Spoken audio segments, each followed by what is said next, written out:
Sekali lagi bukan memamerkan, perlu dicatat dengan baik, tetapi justru kami mau menjadi jembatan. Kami selalu mengatakan sila hale-hale itada. Nah, artinya bahwa memang tidak ada keuntungan apa-apa yang kita peroleh. Justru saya mengemis untuk memberikan kepada orang lain. Artinya itu merasa bahagia sendiri. Ada kebahagiaan tersendiri tentunya.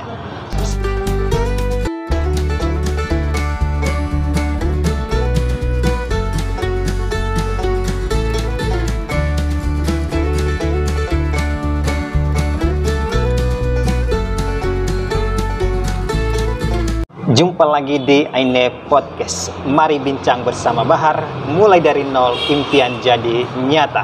Ya hobu, teman-teman, kali ini saya sudah bersama dengan abang saya, senior saya yang luar biasa menginspirasi pada kesempatan kali ini. Untuk itu, marilah kita persilahkan beliau untuk memperkenalkan diri kepada kita.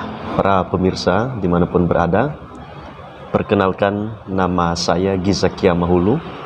Berasal dari Desa Hiligaboni, Kecamatan Alasa, Kabupaten Nias Utara. Baik, ini berasal dari Kabupaten Nias Utara.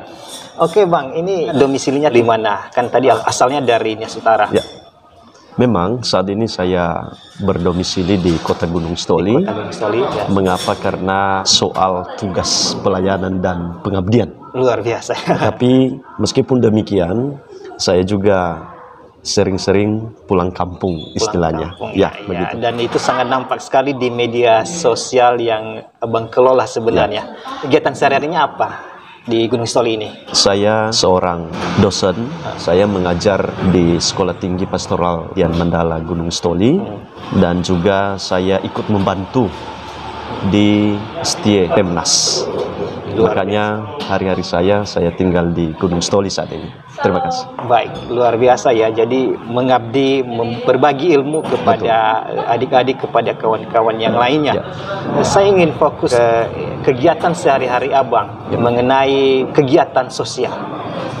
Bagaimana awalnya Abang ini terlibat atau memulai sebuah gerakan sosial yang hari ini sangat booming sebenarnya, dilihat oleh orang banyak dan tentunya akan sangat menginspirasi sebenarnya. Baik, sebelum masuk ke sana, saya dulu perlu menginformasikan bahwa sebenarnya saya ini berasal dari keluarga kurang mampu. Ceritanya adalah bahwa pada tahun 2009 lalu, sebelum tamat SMA, ibu saya meninggal dunia.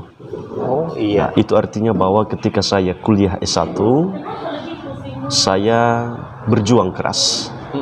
Mengapa berjuang keras? Karena tentu sangat berbeda kalau tinggal ayah yang ada di samping kita dibanding dengan ibu. Kalau ibu bersama-sama dengan kita sebenarnya. Lalu kemudian aksi sosial itu saya sudah mulai sejak saya pulang dari Malang waktu itu menyelesaikan S2.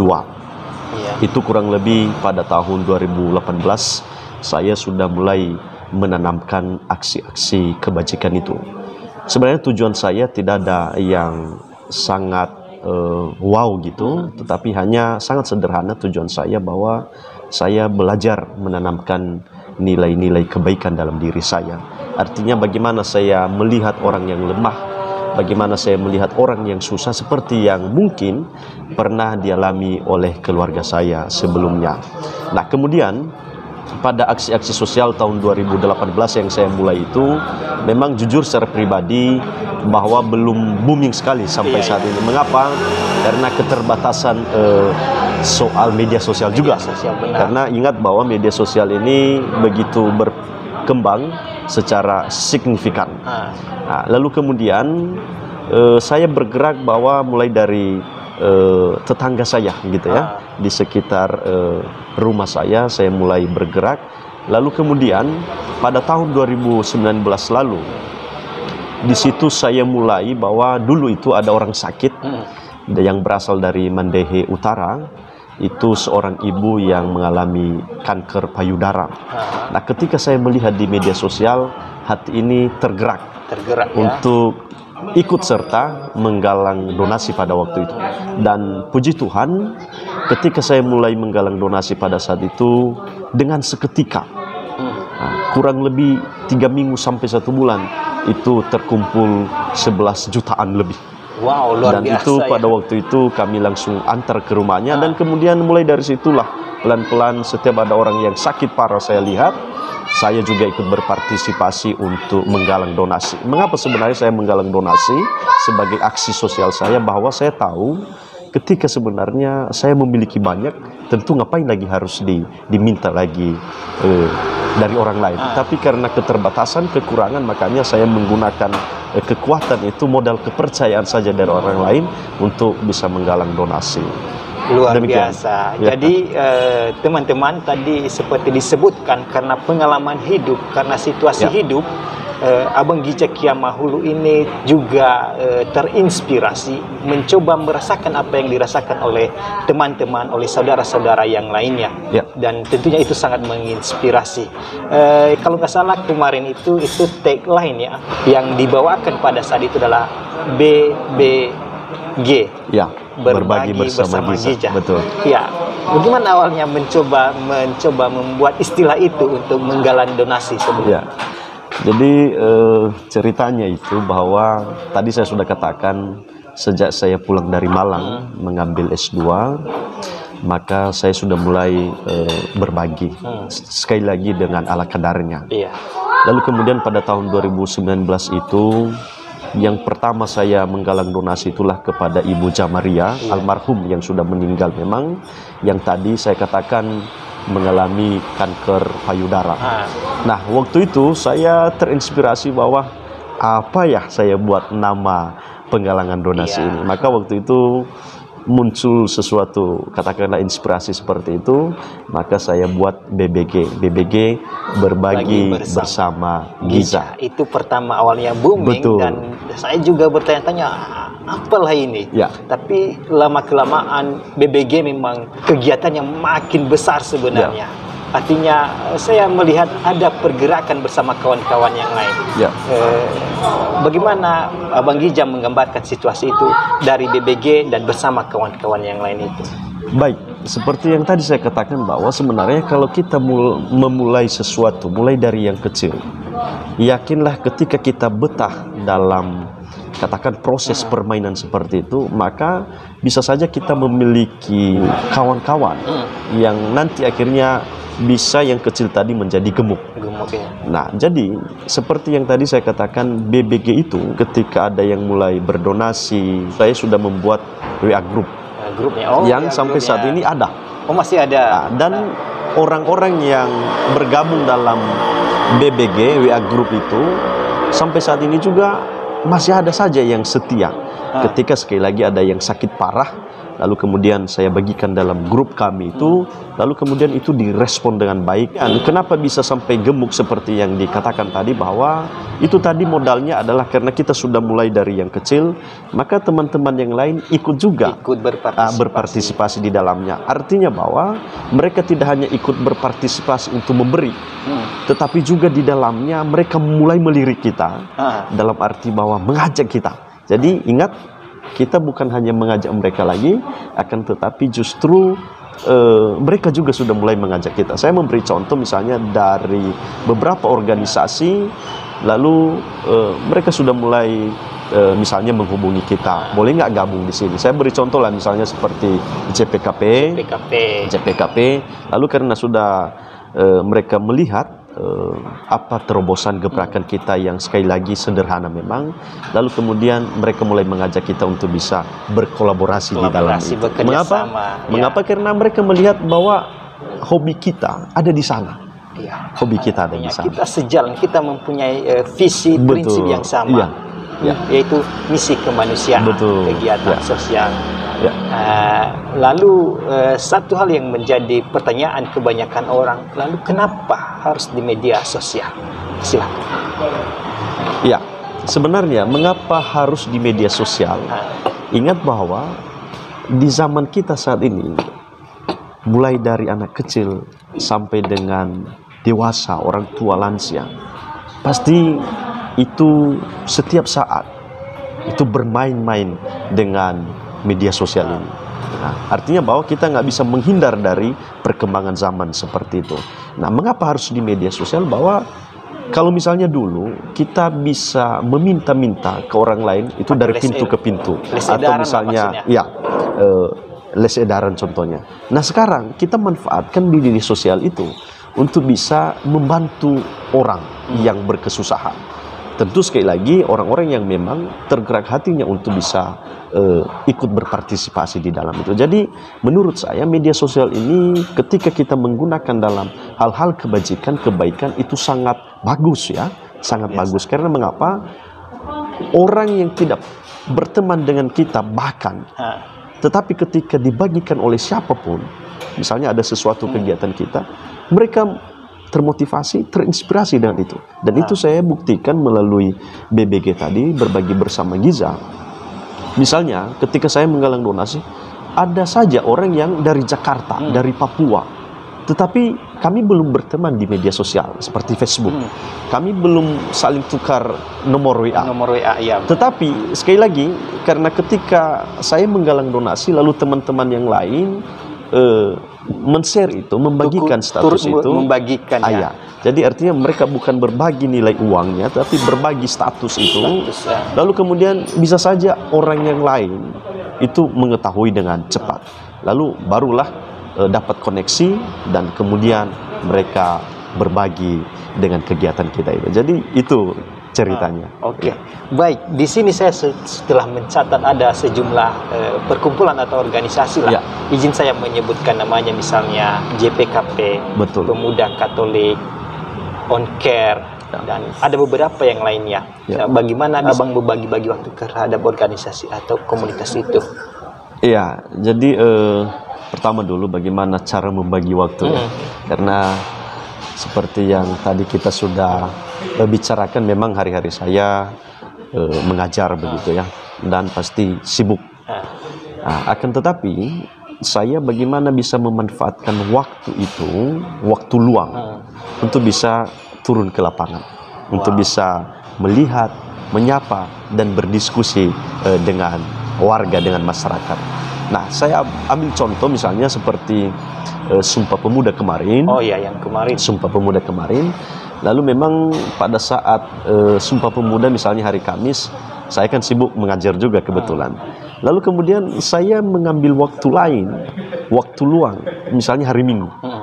Nah, pada hari Minggu itulah saya bisa memanfaatkan waktu luang itu untuk bisa bersama dengan teman-teman komunitas kelompok untuk berbagi kepada mereka-mereka yang lemah yang tadi seperti saya katakan. Nah, kemudian memang yang baru-baru ini ada terobosan kita yang sekali lagi sangat sederhana, memang menurut saya bisa dilakukan oleh siapa saja, tapi jarang orang melakukan. Misalnya adalah saya sedang mengumpulkan pakaian-pakaian layak pakai, dan syukur ketika itu saya mulai ada yang kirim dari Telu Dalam. Ada yang kirim dari mana-mana saja pakaian yang masih layak pakai. Lalu kemudian itu saya tampung.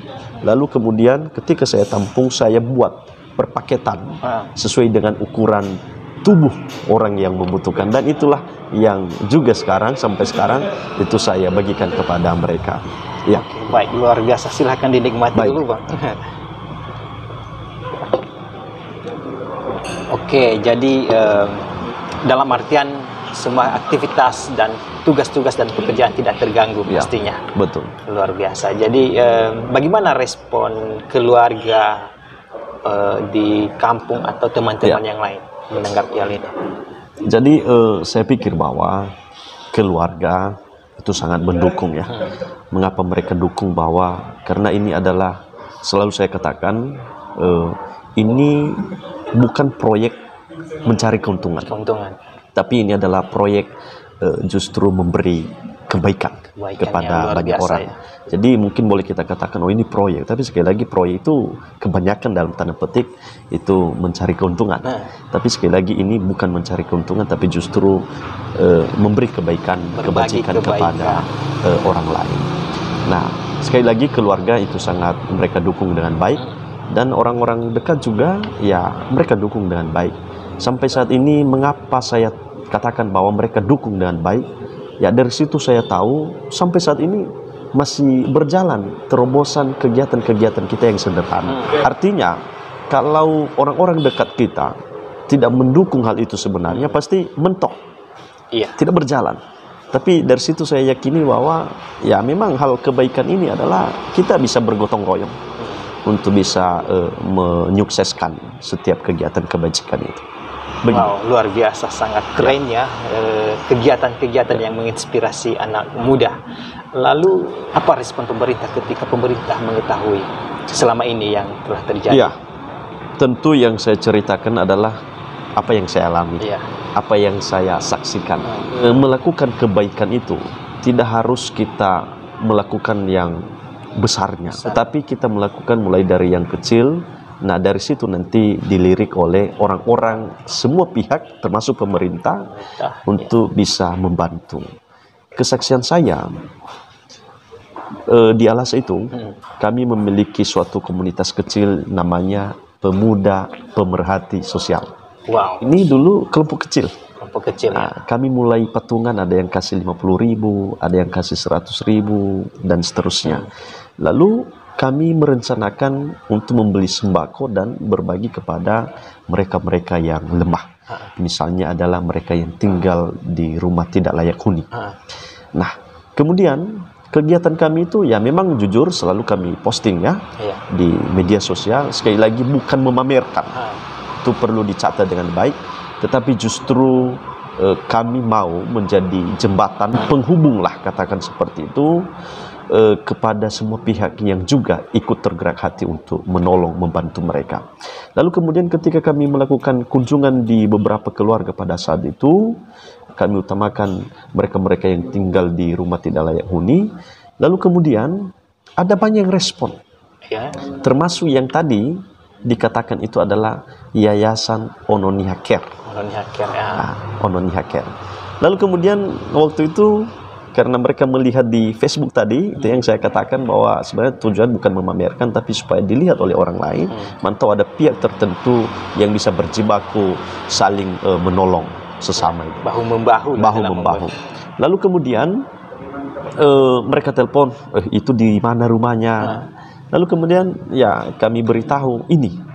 Jadi dari beberapa rumah yang kami kunjungi pada waktu itu, tentu tidak semua dibangun oleh OnCare karena pasti punya keterbatasan juga. Ya, tetapi dari beberapa rumah tadi yang saya katakan, dipilihlah salah satu rumah pada saat itu. Nah, itu rumahnya Bapak Amma Inanestin yang tinggal di Desa Banuasi Bau 1, Kecamatan Alasa. Memang rumahnya itu memprihatinkan. Selain jauh dari jalan raya, dari keramaian, juga mau roboh rumahnya waktu itu. Sehingga di foto bisa dilihat. Lalu kemudian itu direspon baik oleh Yayasan OnCare. Lalu kemudian kami yang pemuda tadi pemerhati sosial bersama-sama mengantarkan mereka untuk katakanlah meninjau lokasi apakah benar atau tidak. Dan waktu itu langsung OnCare mengeksekusi sampai dengan selesai. Dan pada saat ini itu ukuran rumah itu 6x6 dan sudah selesai, dan mereka tinggal seperti kita juga tinggal di rumah yang layak. Dan ini kan merupakan ya sebuah yang bagus ya, yang menarik untuk bisa dinikmati seperti apa yang kita nikmati juga. Begitu. Ya, baik. Kalau menurut kebanyakan orang melakukan kegiatan ini, menurut saya mungkin saja sia-sia. Kan toh kita tidak mendapatkan manfaat. Betul. Lalu bagaimana jika statement itu dilontarkan? Oh, ngapainlah di sana, buang-buang waktu aja, buang-buang energi. Bagaimana jika ada respon seperti itu? Nah, memang respon itu pasti ada. Pasti ada. Tetapi ingat, kegagalan pemuda dan siapapun itu ketika dia tidak betah mendengar, menyaksikan seperti kata-kata tadi. Tetapi justru pemuda sejati menurut saya adalah mereka yang muka tembok, telinga tembok mendengarkan hal-hal seperti itu. Apa maksudnya? Bahwa biarkan saja, kamu katakan, biarkan. Memang kadang-kala kalau kami menyusuri setiap medan yang kami jalani itu sering sekali dengan guyonan itu muncul dari kami sebagai teman-teman komunitas. Kami selalu mengatakan, sile hale-hale itada. Ya. Nah, artinya bahwa memang tidak ada keuntungan apa-apa yang kita peroleh. Justru kita rugi waktu, kita rugi segalanya. Dan ini yang tadi saya katakan adalah inilah proyek kebaikan sebenarnya, bukan proyek mencari keuntungan. Nah, jadi sekali lagi bagi saya adalah kalaupun ada kata-kata seperti itu, ya memang mentalnya saya adalah biarin saja. Biarin aja. Biarin saja kan. Tidak masalah. Yang penting tetap saya jalankan ini selagi masih ada teman-teman yang mendukung kegiatan baik itu. Nah, itu menurut saya. Oke, luar biasa ya. Ada manfaat-manfaat lain ketika melakukan gerakan-gerakan ini? Ini manfaat untuk diri saya atau untuk orang lain? Terlepas dari diri orang lain. Tadi sudah bercerita bagaimana orang lain mendapatkan manfaat. Baik. Pasti mereka bahagialah di situ. Betul. Tapi untuk diri sendiri melakukan hal itu, apa yang dirasakan? Apa manfaat untuk diri sendiri? Baik, jadi itu ya. Ini sudah mengarah pada apa namanya ya refleksi lah, katakan seperti itu. Kita sebagai orang beriman, manfaat untuk diri kita melakukan kebaikan itu, terutama saya. Menurut saya tidak pernah mengalami kekurangan apapun. Artinya, boleh kita katakan, aduh, saya kan sudah terlalu sibuk di luar sana. Pasti sayang itu seperti orang katakan bahwa waktu itu adalah uang. Nah, lebih baik waktu saya kepada orang lain sebenarnya saya arahkan pada untuk mencari sesuatu sebagai pekerjaan sampingan, katakanlah seperti itu, untuk memenuhi kebutuhan keluarga saya. Tapi yang saya alami meskipun sibuk kepada orang lain untuk melakukan hal-hal seperti tadi, tapi sekali lagi saya tidak pernah mengalami kekurangan dalam keluarga. Kami hidup pas-pasan. Kami tidak pernah mengemis. Hanya katakanlah saya mengemis untuk memberikan kepada orang lain. Artinya meminta, gerakan sosial tadi meminta kepada orang lain untuk mengembalikan juga kepada orang lain, bukan meminta kepada orang lain untuk diri saya secara pribadi. Jadi sekali lagi manfaatnya menurut saya adalah sekali lagi Tuhan itu selalu menolong, dan itu juga kawan-kawan yang berkiprah dalam dunia sosial ini banyak juga yang memberi kesaksian tentang hal itu. Artinya kita menabur, suatu waktu kita akan menuai meskipun tuaian itu adalah contoh kita memberi uang saat ini. Meskipun kita tidak menuai dengan nilai uang juga, tapi boleh saja kita menuai dengan hal-hal lain. Hal-hal lain. Yang penting ya Tuhanlah menolong. Iya. Itu penting rahmat dan berkat Tuhan selalu mengalir untuk kita juga. Ya. Oke, berarti setiap kegiatan yang dilakukan itu pasti ada manfaatnya, itu merasa bahagia sendiri. Ada kebahagiaan tersendiri tentunya. Sangat luar biasa ya kesaksiannya. Bagaimana cara jika teman-teman yang lain juga pengen berpartisipasi, pengen gabung, atau ingin menjadi bagian? Boleh kita memberi diri untuk bersama-sama hadir datang. Boleh juga berpartisipasi dalam bentuk hal yang lain. Misalnya ini adalah dalam bentuk finansial, ataupun juga barang-barang yang seperti tadi saya katakan bahwa sekarang juga kita sedang mengumpulkan pakaian-pakaian yang masih layak pakai untuk nanti kita salurkan kepada warga, orang yang lebih membutuhkan. Nah, oleh karena itu kalau misalnya ada sahabat-sahabat kita yang lain, teman-teman yang mau bergabung sekali lagi boleh. Karena memang seperti berbagi bersama Gija ini itu tidak ada wadah yang sudah permanen ya, atau yang sudah dibuat sedemikian rupa, tidak ada. Tetapi ini merupakan wadah yang katakanlah spontanitas, yang lahir, yang muncul begitu saja dari para dermawan yang lain.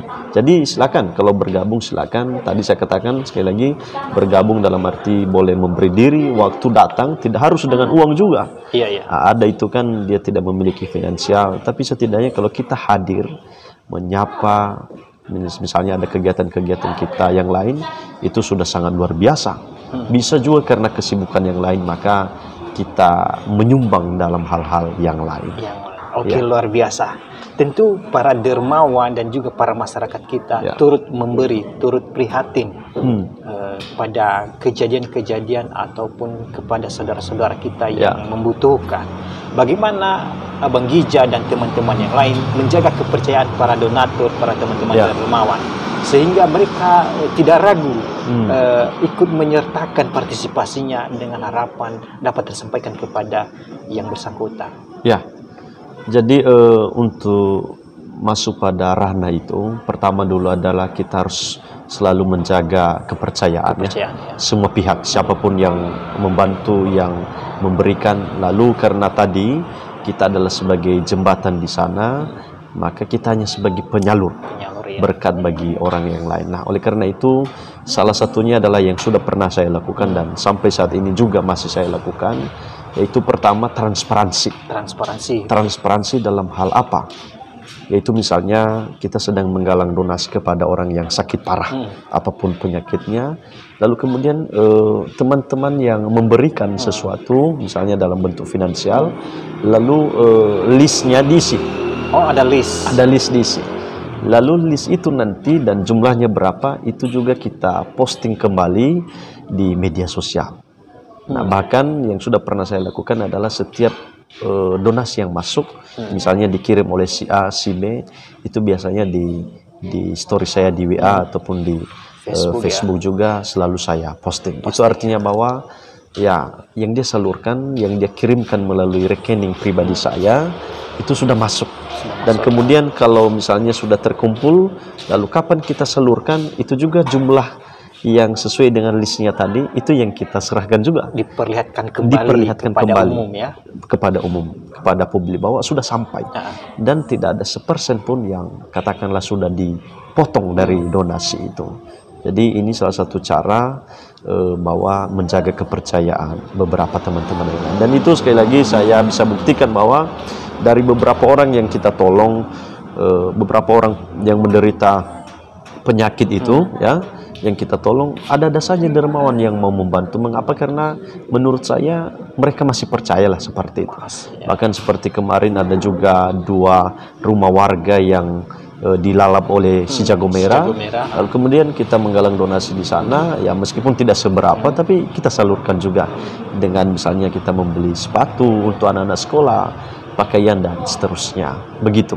Luar biasa, dengan cara menjaga kepercayaan dan melakukan penggalangan donasi secara transparan, maka teman-teman tidak perlu ragu apa yang teman-teman sampaikan kepada tim yang ada di lapangan, kepada para dermawan, para relawan kita, tentu akan tersampaikan sesuai dengan apa yang telah kita sampaikan. Betul. Jadi jangan ada keraguan. Oke, kemudian tentu kita bergeser lagi dari gerakan-gerakan ini. Apakah ada embel-embel lain? Angin segar bukan angin segar ya, angin bertiup itu dalam kutip, itu ada embel-embel politik atau ada keinginan-keinginan lain. Bagaimana menanggapi hal itu, Bang Dija? Ya, baik. Jadi saya pikir bahwa satu aksi kita lakukan boleh muncul 1000 pandangan dari orang lain. Sekali lagi, satu aksi kita lakukan boleh muncul 1000 pandangan dari orang lain. Mengapa? Karena banyak mata, banyak telinga yang melihat dan mendengarkan kita. Jadi oleh karena itu, apapun pandangan orang lain terhadap aksi kegiatan yang sudah pernah kita lakukan itu, ya sah-sah saja. Contohnya mengarah pada dunia politik ini sebagai kendaraannya, tiketnya, sah-sah saja. Boleh saja dia berpandangan seperti itu. Tapi ingat sekali lagi, kita melakukan itu adalah bukan untuk memperoleh popularitas, memperoleh tiket ataupun kendaraan menuju ke sana di sana. Tapi ini sungguh-sungguh murni kita lakukan untuk merasakan apa yang dirasakan oleh orang lain. Nah, jadi sekali lagi bahwa tidak ada tujuan lain kita melakukan itu supaya kita menjadi ini. Tidak. Karena sekali lagi kalau hanya itu tujuan kita, maka nanti aksi yang sudah kita mulai itu mentok. Tidak murni. Tidak murni. Dan sekali lagi mentok. Karena nanti ketika keinginannya sudah tercapai, dia hentikan, dia berhenti juga. Nah, ini yang nggak murni tadi gitu loh. Tapi sebenarnya kalau aksi itu telah menjadi bagian dari hidup kita, mendarah daging, ya katakanlah seperti itu, maka apapun jadinya dia nanti, ya dia nggak henti-henti untuk melakukan itu. Nah, jadi sekali lagi ya pandangan itu sah-sah saja, tapi sekali lagi kita kembali pada tujuan yang murni adalah sekali lagi ini sungguh-sungguh melihat mereka-mereka yang lemah, membantu menolong. Iya. Ya, Yang terpenting adalah berbagi kebaikan kepada orang lain. betul. Kalau dikatakan ada embel-embel politik, itu Ya. sah-sah saja. Itu tidak bisa kita bantah. Ya. Tapi untuk sementara belum ada keinginan seperti itu ya. Tapi ya terserah di kemudian Ya, hari. betul. Ya, Ya. biar Tuhan yang mengatur langkah Ya. kita, tapi bukan karena politik Baik. kita berbagi ini. Ya. Tapi artinya jika Tuhan berkehendak lain di kemudian hari, Ya. itu tidak Betul. bukan lagi kita yang Mengatur itu. mengaturnya, biar Tuhan. Ya. Jadi sampai sekarang murni Betul. untuk kebaikan. Ya. Luar biasa. Kemudian apa terobosan lainnya ke depan dari gerakan-gerakan seperti ini, gerakan sosial ini? Baik, jadi tentu apa terobosan yang kita lakukan ke depan adalah pertama apa yang sudah kita mulai terus kita lakukan dan tinggal kita mengembangkan. Apa aksi-aksi yang kita kembangkan adalah seperti yang sudah kita lakukan, misalnya kita menggalang donasi kepada orang sakit. Nah, kemudian dari hari ke hari, waktu ke waktu sesuai dengan kebutuhan orang banyak, kita melebarkan, ya, mengembangkan kegiatan itu. Misalnya ada yang kebakaran, lalu kemudian kita bisa galang donasi di sana. Ya. Tentu sekali lagi tidak semua juga ya, Ya. tergantung situasi dan kondisi. Atau misalnya saat ini yang sedang kita buat adalah mengumpulkan pakaian yang masih layak pakai itu yang bisa dibagikan nanti kepada orang lain. Nah, kalau misalnya apa terobosan lain ke depan adalah sekali lagi ini dulu aksi sosial, lalu tinggal kita mengembangkan dalam hal apa lagi nanti. Jadi sekali lagi mana tahu juga ada di antara teman-teman dimanapun berada yang mau berbagi pakaian yang layak pakai, ya bisa dikumpulkan melalui kita. Tentu pakaian yang dikumpulkan itu bukan untuk kita jual kembali, tidak, tetapi justru kita bagikan kepada mereka-mereka yang lemah, yang membutuhkan. Karena ingat bahwa pakaian kita, saya pikir banyaknya di mana? Itu disimpan di lemari. Mengapa? Karena misalnya baju, contoh, tidak muat lagi di badan kita, lalu kita simpan di dalam lemari. Nah, oleh karena itu lebih baik daripada kita simpan, lebih baik kita akan salurkan kepada mereka-mereka yang lemah. Mungkin kita bisa sanggup mampu membeli pakaian 1 kali 1 bulan misalnya. Tetapi ingat, di luar sana itu ada saja yang mungkin tidak sanggup, tidak mampu membeli pakaiannya 1 kali dalam 1 tahun. Ya, 1 kali dalam 1 tahun. Oleh karena itu lebih baik kita berikan kepada mereka, setidaknya dia bisa mengenakan itu di rumah ataupun misalnya di kebun setidaknya. Jadi baik, begitu. luar biasa ya ini ajakannya kepada teman-teman yang lain. Baik, sebelum kita mengakhiri dan menutup perbincangan kita pada saat ini, apakah ada closing statement atau kalimat penutup, kata-kata penutup untuk teman-teman yang lain? Ya, jadi sekali lagi secara pribadi karena ini penutup, maka saya mengucapkan terima kasih kepada sahabat saya, ya, Baharui Lembu.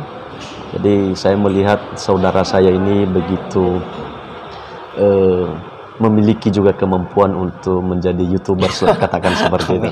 Jadi saya mengikuti dengan baik, dengan beberapa orang dia temui, tokoh-tokoh pemuda atau siapapun orang-orang yang berpengaruh, dia juga menjumpai itu, dan inilah merupakan cikal bakal untuk bisa juga menjadi manfaat bagi siapapun. Nah, oleh karena itu untuk kepada pendengar kami yang menyaksikan kegiatan ini, tentu sekali lagi saya mengajak kita bahwa marilah kita belajar untuk menjadi motivator melalui aksi, ya, melalui tindakan kita, dan juga menjadi inspirasi bagi sahabat-sahabat kita yang lain. Ingat bahwa jangan kendor untuk terus berbuat baik, meskipun kita tidak langsung menikmati apa hasilnya, akan tetapi di kemudian hari kita yakin, kita mengimani bahwa pasti nanti kita akan menerima hasil itu yang lebih banyak lagi dari apa yang sudah kita lakukan. Jadi sekali lagi saya mendorong kita, terutama para sahabat saya kaum muda dimanapun berada, dan semua teman-teman saya dalam organisasi manapun, mari kita saling membahu, bergotong royong untuk membantu mereka-mereka yang lemah. Jadi kurang lebih itu saja yang Baik, Mungkin terima sebagai kasih. penutup dari saya. Baik, terima kasih Bang Gija sudah bersedia mampir dan sudah bersedia ngobrol, bincang-bincang bersama saya pada kesempatan kali ini. Saya berharap Bang Gija terus bekerja untuk sesama, terus melakukan hal-hal yang baik bagi saudara-saudari yang membutuhkan. Karena kita yakin sesuatu yang dilakukan dengan baik, dengan murni, dengan tulus hati akan mendapatkan berkat dari Tuhan, akan mendapatkan balasan dari Tuhan. Dan semoga Tuhan juga melimpahkan rahmat dan rezeki untuk keluarga dan untuk teman-teman yang lain yang hadir pada setiap kegiatan dan aksi-aksi sosial yang dilakukan. Saya berharap di kemudian hari kita bisa berjumpa lagi dalam perbincangan-perbincangan yang lainnya dengan tema lain, dengan tema yang lain, bahkan dengan tema ini juga jika menarik ya tidak apa-apa. Betul. Jadi untuk itu teman-teman, tetaplah menjadi seorang yang bermanfaat bagi sesama. Dan yang lebih penting, tetaplah di channel ini. Jangan lupa subscribe, like, komen, dan share untuk mendukung YouTuber Indonesia. Yahoo!